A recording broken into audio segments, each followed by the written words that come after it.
te cuento una historia de terror. Y empiezo con esta pregunta para ti. ¿Quieres a tu madre? Estoy seguro de que sí, el 99% responderían lo mismo. Pocos amores hay comparables al que sentimos por quien nos trajo al mundo. ¿Pero ese amor siempre es sano? ¿Todo lo que hizo tu madre lo hizo por tu bien? ¿O volcó sus propias frustraciones en ti, moldeándote como un títere, y tú a eso le llamas amor?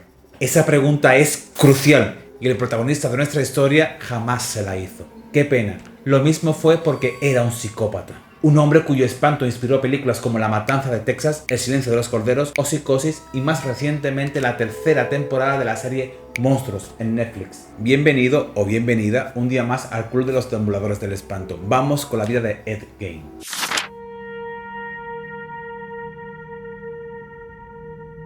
Ed nació en Wisconsin en 1906 en una familia que condenó su mente desde pequeño. Su padre, un alcohólico resentido, descargaba su fracaso en casa, a veces con violencia. Pero la figura más dominante fue su madre, Augusta. Fanática y luterana devota, le inculcó que el sexo, las mujeres y la vida social eran pecado. Volcó sus ideas retorcidas y dogmatismo religioso en su hijo. Le decía que todo, excepto ella, era sinónimo del diablo. En la escuela era retraído, tímido, incapaz de socializar y débil.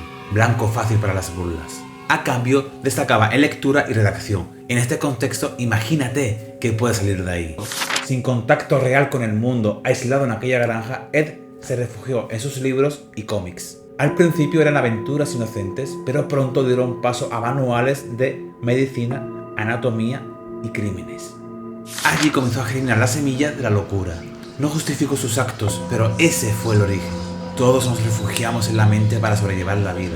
Nuestro mundo nace ahí, pero Ed lo hizo por necesidad. Y así, de una dependencia absoluta hacia su madre y de un miedo atroz al exterior, empezó a forjarse un psicópata.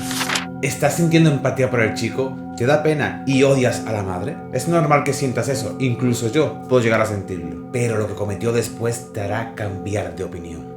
El padre, la madre y el hermano de Ed murieron en apenas 5 años, y ahí terminó de sellarse su destino. El padre, consumido por el alcohol, murió en 1940. Ed no lo lloró, más bien lo vio como un alivio. La madre lo despreciaba, lo veía como un parásito, y este hecho no hizo más que reforzar ese vínculo enfermizo entre Ed y su madre. Y a partir de entonces los dos hijos tuvieron que trabajar en granjas para sobrevivir. Pero en 1944 ocurrió algo muy extraño. Durante un incendio, el hermano de Ed, Henry, apareció muerto.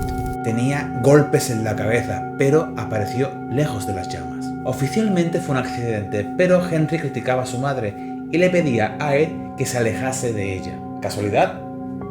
Te dejo que saques tus propias conclusiones. Ese amor demente que tenía Ed hacia su madre provocó que apartara de su camino todo lo que se interfiriera entre ella y él. Poco después llegó el punto del no retorno. Augusta sufrió un derrame cerebral que la dejó en coma. Ed la cuidaba con una ternura obsesiva, mientras ella seguía sermoneándole sobre la corrupción de las mujeres. Poco después, un segundo derrame acabó con su vida. Para Ed fue la mayor tragedia. Dijo que había perdido a su único amor, a su mejor amiga. A partir de entonces, se encerró en la granja. Clausuró las habitaciones de su madre como un santuario intocable, cubierto por el polvo, mientras él se hundía en la oscuridad y la basura. Tenía una única obsesión: resucitarla. Devoró todo lo que se encontró sobre anatomía, crímenes, ritos funerarios, incluso sobre canibalismo o cosas peores. Estaba convencido de que podía reconstruir a Augusta como quien recompone un jarrón roto. ¿Qué hizo? Algo que te helará la sangre. Revisaba los obituarios en busca de mujeres que se parecieran a su madre. De noche, cuando todos dormían, iba a los cementerios, exhumaba cadáveres y se llevaba las partes que consideraba útiles para su gran proyecto. No eran huesos, sino partes en plena descomposición. Aunque su vínculo era retorcido y emocional, nunca se probó la necrofilia.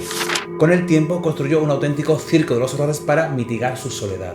Pero aquí cedo la palabra a mi ayudante, Zulu. Explícale lo que sabes. No puedo ahondar en detalles. De lo contrario, censurarían a Carlos y no podríamos seguir deambulando entre el espanto. Eso no lo puedo permitir. Pero lo que sí os puedo contar son los objetos que fabricó. Lámparas de piel y hueso, un cinturón con pezones, máscaras hechas con rostros, guantes de piel humana, sillas tapizadas con piel y un traje de mujer completo.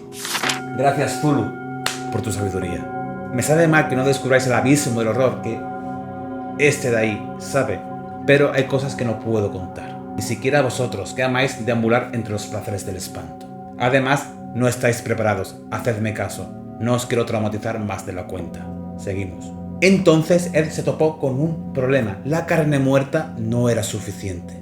Necesitaba material fresco. Aunque se sospechó de más, oficialmente fueron 2 las mujeres que cayeron en sus manos. Aprovechaba el mejor momento e iba a por ellas.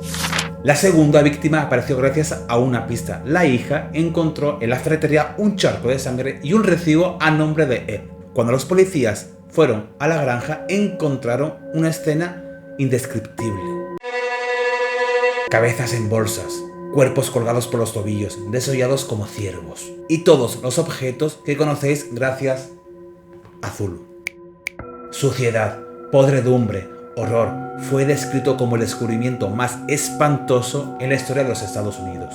Arrestaron a Ed sin resistencia. Confesó con calma, sin rastro de odio ni arrepentimiento. Fue internado en un psiquiátrico y pasó allí el resto de su vida. Olvidado, dócil, obediente, muy alejado de la imagen de monstruo que proyectaban sus crímenes. Y ahora, cada vez que veas a alguien calmado, tranquilo, sin malicia, recuerda que la locura puede habitar en el interior de cualquiera. No siempre nace desde el odio o la venganza, sino de una mente quebrada desde la infancia. ¿Te cuento otra historia? Pues únete al club y deambula con nosotros entre el espanto.